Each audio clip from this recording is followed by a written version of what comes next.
एक मर्द अपनी बीवी से क्या चाहता है?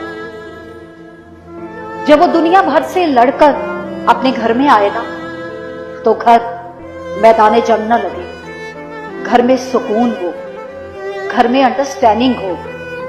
फिर देखें वो कैसे आपके सामने खुल के आएगा, मुस्कुराएगा और आराम से रहेगा।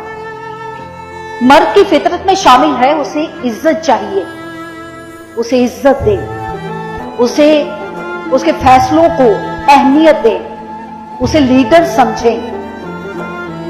और मर्द को अपनी बीवी से कुर्बत सिर्फ फिजिकली ही नहीं चाहिए, उसे महसूस करवाएं कि वो आपके लिए दुनिया में सबसे खास है, उसे अहमियत दे।